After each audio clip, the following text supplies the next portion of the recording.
Assalamualaikum warahmatullahi wabarakatuh. Salam sejahtera, selamat siang. Berjumpa kembali di podcast Ketik Pos. Kali ini kita akan membahas berbagai persoalan terkait dengan Kota Palembang, khususnya menjelang pilkada. Ya, pilkada kan sebenarnya kan di berbagai daerah juga sama, tinggal termasuk juga di Palembang. Nah, telah hadir bersama saya seorang politisi dari Partai Kesejahteraan Keadilan Sejahtera Mas Agus Saiful Patri. Yap. Dulu beliau ini aktivis ya. Cuma waktu masih demo-demo dulu, dan sekarang sudah tetap demo juga, tapi di menerima demo. Siap ya. Siap, alhamdulillah. Assalamualaikum warahmatullahi wabarakatuh. Waalaikumsalam warahmatullahi. Sekarang di fraksi PKS Komisi 5 ya? Ya, jadi alhamdulillah Nasir di DPR Provinsi ini sejak 2014 ya. Hampir 10 tahun. Dua periode ya? Dua periode. Sekarang di Komisi 5 mengiringi masyarakat. Di fraksi kebetulan wakil ketua fraksi. Ya. Tapi kemudian katanya informasinya turun gunung ke Palembang. Turun gunung ya. Jadi PKS itu menganut mekanisme kaderisasi. Kita sudah sistem kaderisasi partai. Maksudnya dari partai mengatakan bahwa untuk 2024-2029 ini diamanahkan untuk ke Kota Palembang. Ya. Kan biasanya kan kalau habis di provinsi naik ke DPR RI. Jadi sekarang di kota, alhamdulillah kemarin di perhelatan pileg lolos kembali. Ya. Jadi masih ada 5 tahun lagi ya. Insya Allah. Ya, dan mungkin kalau periode berikutnya mungkin tidak ada lagi kan. Amin. Bisa jadi di wali kota kan. Amin. Atau sekarang ini ke wali kota juga. Kalau sekarang kebetulan PKS mengusung ketua DPD PKS Kota Palembang di pilkada yang hari ini. Mungkin kami diminta untuk fokus dulu di DPR, biar lebih dekat lagi dengan masyarakat, hingga lebih banyak kontribusi yang bisa diberikan ke Palembang. Dan katanya sayang juga kalau kita sudah berkursi itu kemudian dilepas ya. Turun, harus mundur. Harus mundur. Ya. Mengharap hujannya langit, kejadian supaya ditumpahkan. Ya. Kalau peribahasa lama kan. Ya. Nah kalau kita kemudian nanti turun ke Palembang, tentu kan sudah punya ini ya, punya apa data-data tentang apa punya persoalan di Palembang itu. Iya. Jadi Kota Palembang ini sebagai kota metropolis, kota provinsi, jadinya ini hal-hal yang kami potret selama ini di provinsi. Misalnya tingkat kemiskinan salah satunya. Data BPS 2023 kemarin dirilis oleh BPS, Kota Selatan ini 11,78% tingkat kemiskinannya. Masih banyak, masih tinggi kan? Dari total penduduk 8,6 juta. Nah, paling besarnya ada di Kota Palembang. Ya. Untuk Kota Palembang. Yang kemiskinan itu paling besar di Kota Palembang, dan ada yang disebut dengan miskin ekstrim itu ada di dapil kita di daerah Kapati. Ini menjadi PR sendiri. Ekstrim itu bagaimana maksudnya? Jadi sudah di bawah kali garis kemiskinan. Sudah susah. Sangat susah. Betul. Dan ini sangat miris sekali. Kalau dalam Islam itu kan ada miskin, ada fakir, itu kan kira-kira. Itu sudah levelnya sudah di bawah. Sudah kronis kan. Sudah kronis. Dan itu harusnya mendapat perhatian. Harus serius perhatian dari pemerintah. Nah, ini salah satu PR tingkat kemiskinan. Kenapa ya orang miskin? Artinya penganggurannya tinggi. Salah satunya kan persoalan ini salah satu yang ada di Kota Palembang. Di depan mata kita juga ketika hujan jalan-jalan kita banjir. Artinya ada persoalan di drainase kita, di pembuangan saluran air kita. Kemudian lalu lintas kita juga pasti terjadinya banyak kemacetan, jalan-jalan rusak juga. Ini kan infrastruktur, artinya hal-hal seperti ini masih menjadi PR untuk siapa calon untuk memimpin Kota Palembang ke depan gitu. Jadi memang harus punya ini ya, kreativitas tinggi ya. Selain kreativitas juga harus ada sense of belong. Kenapa? Kalau dia tidak memiliki sense of belong, rasa memiliki terhadap kota ini, maka yang terjadi adalah pencitraan. Nah, ini yang kita sangat sesalkan, bahwa membangun kota metropolis ini tidak cukup dengan pencitraan, tapi harus dengan action dan kerja nyata. Bukan karena akan datang ke kepala daerah baru disiapkan jalan baru dicor atau laporan tidak. Gotong royong rame-rame. Jadi bukan pejabatnya pulang tidak ada gotong royong selesai. Ya kan cuma dipoto. Aku saksikan benar nggak? Iya. Ketika gotong royong itu pejabat-pejabat kita ini minta maaf ya, yang penting dia dipoto, laporan selesai. Nah ini itu pejabat yang mana? Yang lama kan baru. Yang dulu zaman dulu lah itu. Pokoknya dampaknya masih sekarang.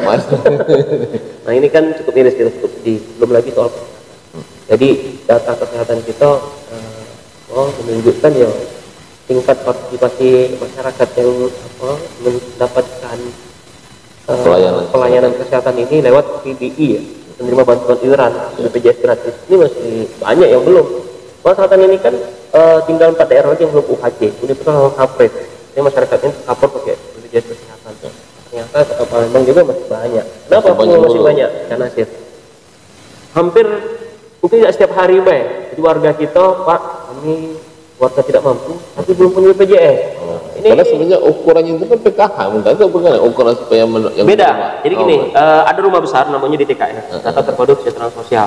Nah, semua warga ini masuk dalam kamar di dalam rumah besar tadi ada yang namanya PKH, ada yang namanya PBI untuk BPJS gratis, ada yang namanya BLT. Nah ini kan ada rumah-rumahnya, ada kamar-kamarnya.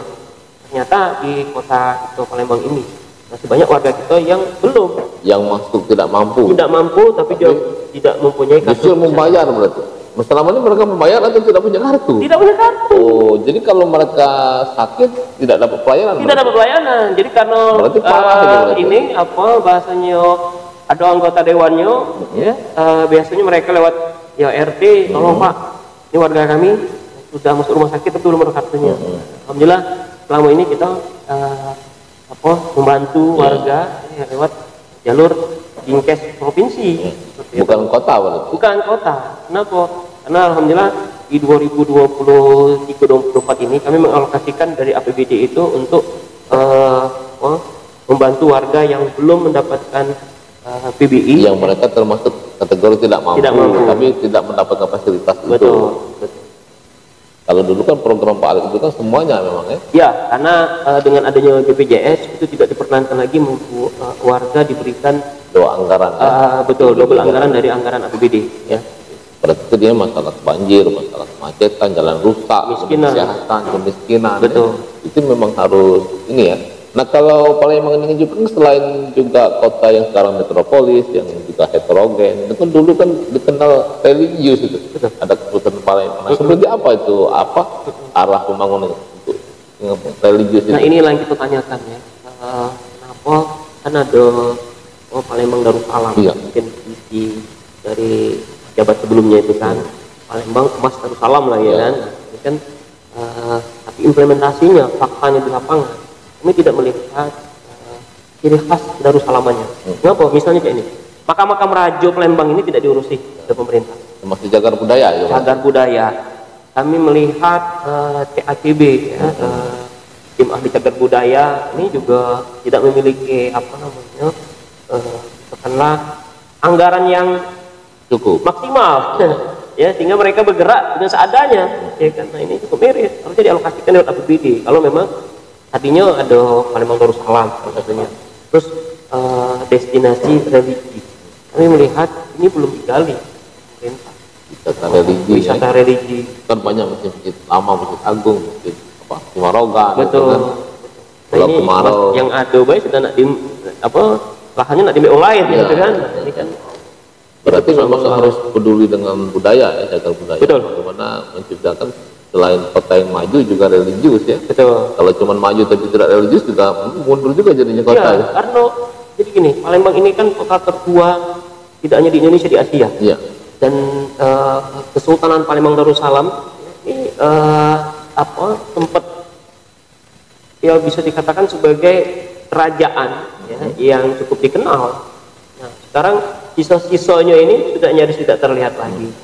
Dan kita punya Kesultanan Palembang Darussalam, ada istana adat, tapi tidak ada perhatian sedikitpun dari pemerintah. Nah ini saya kira PR kami juga ketika di kota, kami mencoba mengawal. Di komisi berapa tahun? Insya Allah di komisi tidak sama tidak sekarang. Kalau sekarang ini komisi 5 bidang kesra, di kota insya Allah di Komisi 4 bidang Kesra juga. Oh sama. Lain nomornya Pak? Lain nomornya Pak, karena kota itu cuma 4 komisi 5 oleh. Nah sekarang kan sudah mendekat ini pilkada nih, sudah banyak nama-nama muncul, ada Ratu Dewa, ada Fitrianti Agustinda, ada Yuda, ada Nandriani, kan? Ada Ustadz Yayan kemarin kan? Ya. Ada lagi siapa calon Karma, kemarin ya, Karma itu dari independen katanya gagal, kemudian terakhir ini kemarin kan dia mengembalikan formula di PDIP. Nah kira-kira dari beberapa sosok itu kan kita sudah tahu nih. Ada tidak yang bisa kira-kira memenuhi keinginan yang PR tadi?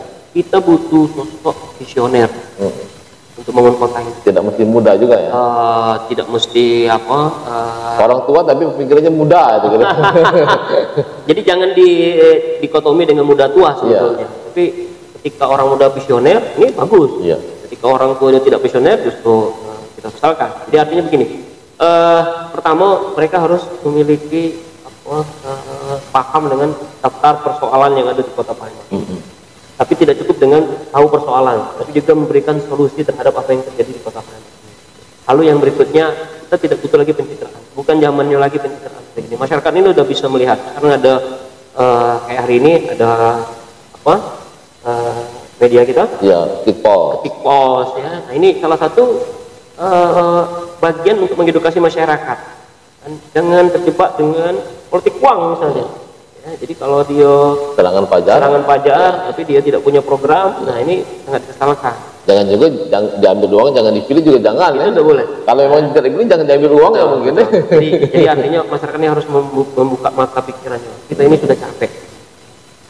Palembang ini sudah saatnya dipimpin oleh orang yang memiliki program, visi yang bisa membangun kota. Dan tidak cukup hanya itu, tapi dia juga harus mempunyai tadi sense of belong, rasa memiliki kota ini. Sebagai kota tua, sebagai kota yang religi, sebagai kota metropolis. Nah, jadi kita bisa lihat, adakah calon-calon kita ini yang menawarkan program itu. Jadi jangan sekedar dia nempel baliho besar, banner besar, tapi tidak katik. Cuman tulisan nak maju, nak nyalon. Tapi apa program-programnya? Orang paparkan dengan masyarakat, gitu kan. Jadi kalau ada calon wali kota yang punya program, nah ini harus didukung. Dia ada artinya keinginan untuk membangun Palembang ini, dan dia menunjukkan keseriusannya, begitu. Kalau katanya kan kepala daerah juga harus punya konsep bagaimana dengan PAD di daerah.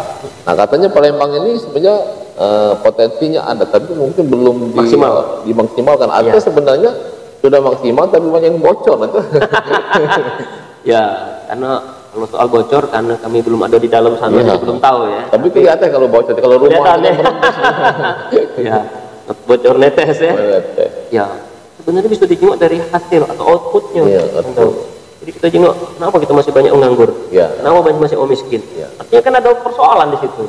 Dan kami jenguk, Palembang ini sudah lama kita dapatkan WDP. Artinya kan BPK sebagai badan pengawas keuangan, kan, ketika dia bisa melihat secara paripurna semua dinas yang ada di pemerintahan, mereka menemukan ada persoalan-persoalan, wajar kalau kita tidak mendapatkan WTP. Begitu, ini salah satu indikator ya. Yang lain saya melihatnya begini, kita untuk membuat terobosan meningkatkan PAD jangan dibebankan masyarakat. Nah, jadi terkesan hal-hal yang sifatnya instan. Pajak restoran ditingkatkan. PBB, walaupun sudah PBB ini kan menjerat leher UMKM, tidak sehat. Coba pikirkan, kan saya kira orang-orang dinas ini cerdas-cerdas, ya kan? Parkir itu banyak bocor juga tuh. Salah satunya, karena kami pernah uji petik di salah satu mall di Palembang ini. Laporan ke kita, karena ada yang BOT ya, ada salah satu BOT di Sumatera Selatan. Saya pernah di Komisi 3 dulu. Laporan setahun cuma ngasih PAD 1,5 miliar. Setelah kami uji petik langsung ke lokasi 1 bulan, itu 1 bulan bisa 2 miliar. Berarti 2 kali itu 26 miliar. Artinya dari situ kan sudah bisa kita lihat kebocorannya luar biasa. Itu salah satu contoh, belum yang lain-lain. Nah ini artinya tadi menjadi pemimpin itu tidak cukup tadi dia cerdas, tapi dia tidak mempunyai hati. Ini juga alat. Juga harus memiliki tadi kalau dia cinta dengan kota ini, dia tidak tega pasti melihat rakyatnya susah, ya kan, berpoya-poya. Jika masyarakatnya masih yang banyak yang apa ya, tidak punya kesehatan, masih banyak yang tidak makan. Ini. Kalau sekarang kan sudah terpilih anggota dewan di kota. Nah, sudah ada belum konsep kira-kira apa yang bakal diutamakan itu nanti? Ya, dulu di sini kami punya hari aspirasi di kota. Alhamdulillah, saya mungkin diamanahkan di kota jadi ketua fraksi kota Palembang ya. Berapa? Kita dapat 5. Satu fraksi udah deh. Satu fraksi. Jadi salah satunya kami ingin menjemput aspirasi dari masyarakat itu dengan menjemput bola. Kalau kemarin kan kita buat hari aspirasi, itu cuma menunggu masyarakatnya datang. Ya. Nah, ke depan saya berinisiatif untuk kawan-kawan di kota, ya, kita akan menjemput aspirasi lewat kader-kader yang menjadi pengurus di ranting. Ya. Jadi cari persoalan masyarakat, bawa ke fraksi, kita bedah, kita carikan solusinya. Ya. Nah, ini salah satu jemput bola terhadap persoalan yang ada di masyarakat. Karena memang selama ini PKS juga termasuk yang solid ya. Allah. Pendukungnya juga solid, juga program-programnya juga tidak merupakan pendukungnya. Iya, kalau kami tuh ada istilah ada lagu tuh cuma hilang cagak batu. Dan cucuk kami tidak hilang, sudah itu pasti metu. Nah, yang susah ini dia cuma hilang cagak batu tadi. Sudah dicucuk dia hilang, habis itu tidak metu-metu. Apalagi nak bantu. Jawab enggak. Ini barangkali semoga dengan pilkada ini juga nanti akan terpilih pemimpin yang diharapkan. Kalau main sempurna barangkali susah ya. Saya paling tidak mendekati. Ya, tidak cukup mendekati, pikir ya. Itu juga harus punya hati nurani. Dan kan kalau wali kota kan ada pasangan tuh, ada wali kota dan wakil kan. Oh iya, itu sebenarnya saling melengkapi ya. Melengkapi. Wakilnya dan juga wali kotanya. Betul. Mungkin barangkali bicara kita walaupun singkat tentang bermanfaat. Assalamualaikum warahmatullahi wabarakatuh. Waalaikumsalam warahmatullahi wabarakatuh.